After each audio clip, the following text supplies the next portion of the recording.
Irene Pereira García, Universidad de León.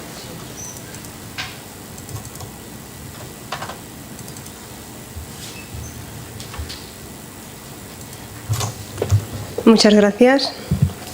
Buenos días a todos. Quería dar las gracias a los organizadores de estas jornadas por haber aceptado esta comunicación. Les voy a presentar aquí el resultado de mi investigación sobre el paisaje epigráfico en La Rioja medieval. Desde que en el año 82 Giancarlo Susini introduce el término de paisaje epigráfico, como bien ha comentado el profesor Javier de Santiago, el estudio del contexto topográfico de las inscripciones en los últimos años se ha revelado como un componente de singular interés. No en vano, el profesor García Lobo señalaba que en la comunicación publicitaria el espacio juega un papel determinante. Conocer así la ubicación originaria del epígrafe en un espacio o territorio determinado, incluso saber dónde estaba colocado dentro de la fábrica de un edificio, es un elemento clave para comprender no solo la intención de quien estaba detrás de estos mensajes, sino también el destinatario al que iban dirigidos, el ambiente en el que se encontraban inmersos, cómo se percibían visualmente, el porqué de la forma o soporte escogida e inclusive su pleno significado.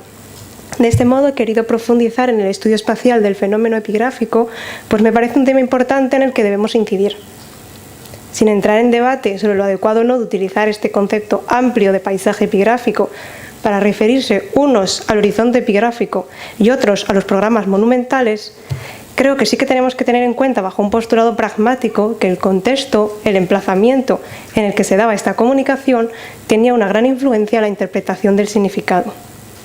No hay que olvidar que la epigrafía es un fiel reflejo de la vida intelectual y social que la crea. En los monumentos epigráficos vemos peculiaridades formales y de contenido según se trate de un ambiente urbano o rural y según las tradiciones de cada centro.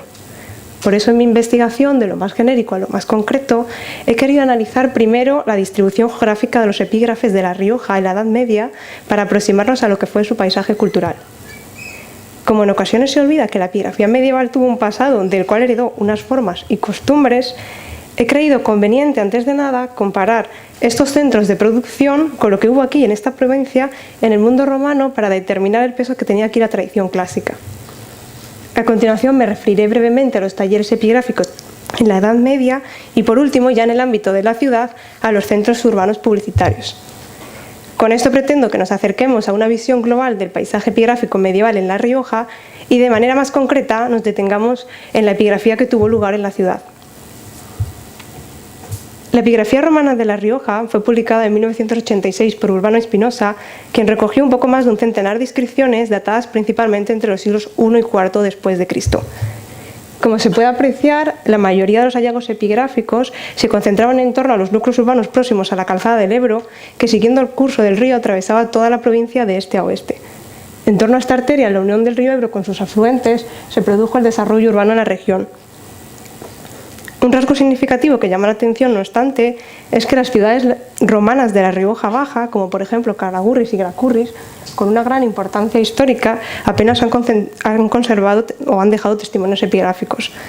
El número escaso de monumentos que conservan no es proporcional al alto nivel de romanización y apogeo económico que tuvieron estas ciudades en la antigüedad.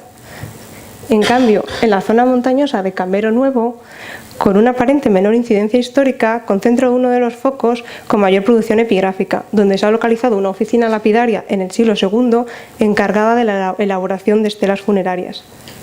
Esta incongruencia numérica entre las inscripciones catalogadas y su proceso de romanización fue destacada asimismo por Urbano Espinosa, quien afirmó que era necesario hacer una reflexión al respecto. Quizá la carencia de grandes canteras en esta zona haya sido la causa de una mayor reutilización de estos materiales y por consiguiente de su progresiva desaparición. Entrando ya en la epigrafía medieval riojana, si observamos la distribución de los hallazgos epigráficos, comprobamos con respecto al periodo anterior una ligera transformación. El carácter eminentemente urbano que tenía la epigrafía romana se dispersa, se despliega por el territorio. No obstante, encontramos con asombro bastantes similitudes que he querido recoger. En primer lugar, el mayor volumen de producción epigráfica se concentra igualmente en la Rioja Alta.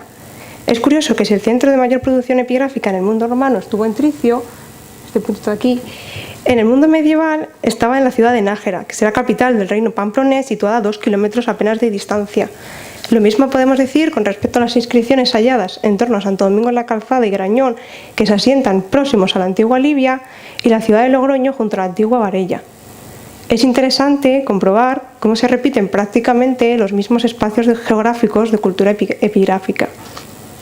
Por contra, la poca presencia epigráfica romana en la Rioja Baja se va a confirmar también en el mundo medieval. Por ejemplo, a pesar de que Calahorra fue una ciudad romana de gran envergadura y desde el siglo IV sede episcopal, posee un número muy escaso de inscripciones, una circunstancia que me llama mucho la atención. Hay que recordar que toda la región al oeste del río Leza estuvo bajo dominación musulmana.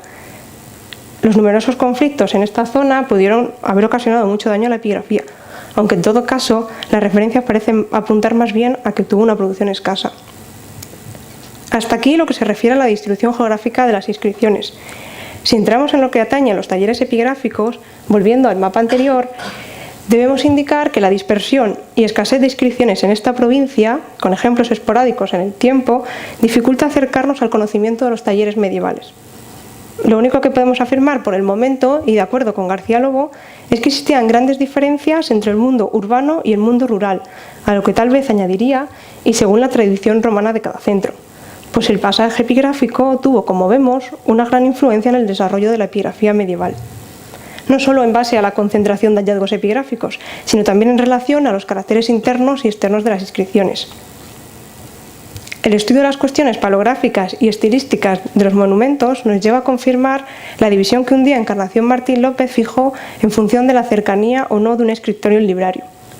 No hay duda de que los centros con mayor producción epigráfica y con una gran calidad de su escritura que se dieron en La Rioja estuvieron ligados a centros que tuvieron un importante escritorium. Centros monásticos como San Millán o Nájera y posteriormente centros catedralicios como Santo Domingo en la Calzada y en menor medida Logroño. Así pues, son los centros monásticos y las iglesias y catedrales que estuvieron ligadas a talleres artísticos profesionales lo que ejemplifica los dos modelos epigráficos diferentes que encontramos que se daban en la ciudad en la Edad Media. Y con esto doy paso al último apartado. Ejemplo del centro monástico lo encontramos en el monasterio de la ciudad de Nájera, panteón regio de la monarquía navarra desde su fundación en 1052 por García Sánchez III y doña Estefanía de Foix, y recuérdese luego priorato de Cluny. Salvo por algunas inscripciones relacionadas con el desempeño de funciones litúrgicas y doctrinales, el destino de Nájera estuvo siempre ligado a su condición de panteón regio. En este lugar vamos a ver una estricta jerarquía en la ubicación de los enterramientos. Los reyes a los pies de la iglesia, junto a la cueva y las reliquias.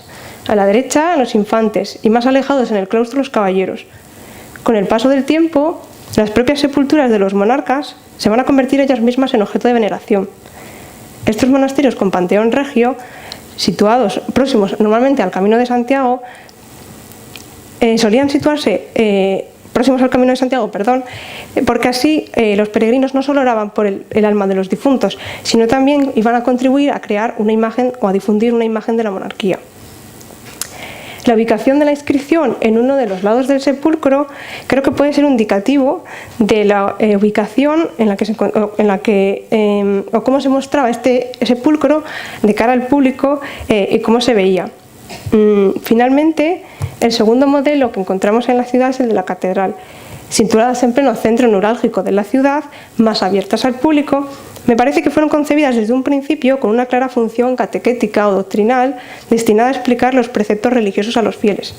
En este sentido se desarrollan los programas iconográficos, especialmente que lo vamos a ver en las cabeceras de las catedrales. Es innegable aquí que texto e imagen mantienen una estrecha relación.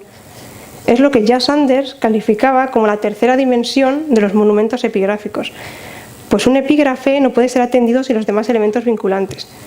Por ejemplo, en la cabecera de Santo Domingo de la Calzada, los textos no solo explican las figuras representadas, sino que también van a conferir un sentido de unidad a todo el programa iconográfico que estaba relacionado aquí con el misterio de la Trinidad. Vemos cómo la inscripción se efectuó posteriormente a la imagen, adaptándose al espacio de la escultura, lo que nos demuestra, ya para ir terminando, cómo el emplazamiento era un factor importante que condicionaba luego su factura material. He querido así recoger con esta pequeña aportación las últimas tendencias que apuestan por el estudio del fenómeno epigráfico desde un punto de vista espacial, que creo que puede aportar una nueva perspectiva al estudio de las inscripciones y aproximarles en la medida de lo posible a lo que fue el paisaje epigráfico riojano, centrándonos, como no, en la ciudad. Muchas gracias.